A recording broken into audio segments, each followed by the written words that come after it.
welcome to Herstory. Today we have on our little show here the very first woman to ever run for president of the United States. And surprise, I was surprised. It's not Hillary Clinton. Hillary who? Victoria Woodhull. Welcome, I suppose.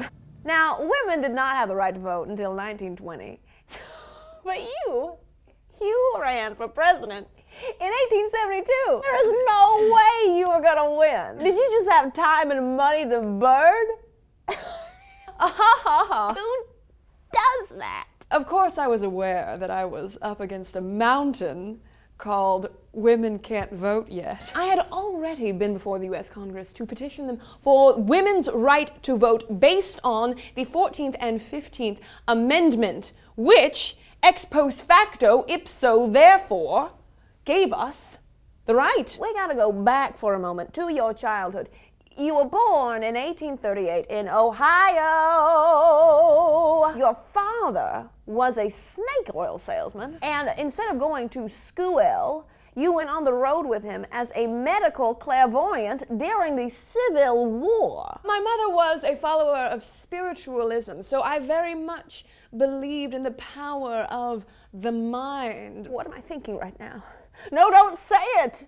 God, woman, don't say it. I can't actually read your mind. Oh, you can't? Although I'm sure it is fascinating inside of that noggin. Now, with your youngest sister named Tennessee, you moved to New York City and began the very first female stock brokerage on Wall Street, funded by Cornelius Vanderbilt, and you made a fortune. People called you the bewitching brokers. I would have let you handle my stocks and bonds. And with that money that you earned, you started up the very first female-run newspaper in the United States of America, Woodhull and Clayton Weekly. And then, May 10th, 1872, the Equal Rights Party elects you, Victoria Woodhull, as its presidential nominee. I did heartily accept the nomination of the Equal Rights Party. I actually named abolitionist Frederick Douglass to be my running mate. I don't think he ever formally accepted, and I found out that he did go on the campaign trail for Ulysses S. Grant, but nevertheless, in my heart, my VP was Freddie D. Just a little snafu, though. Come election day, you were in jail.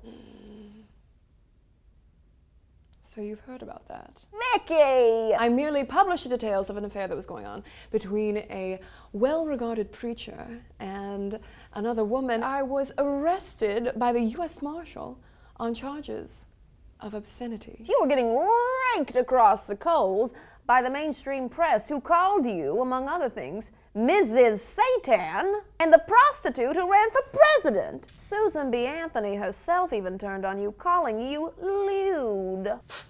Just like Susan. You tried 2 more times to get the nomination for president. Oh, of course I went for a couple more nominations, but no one would have me, and I decided to move to England where I might be more appreciated. In 2001, you were inducted into the National Women's Hall of Fame, because even though you did not have a snowball's chance in hell of winning the presidency, you still tried anyway. Even though people might not have accepted me entirely for who I am and what I stand for, I was a woman born into poverty who ended up running for presidentess of the United States. I will tell you right now on Herstory that you have my vote for the 2016 presidential election, because it is her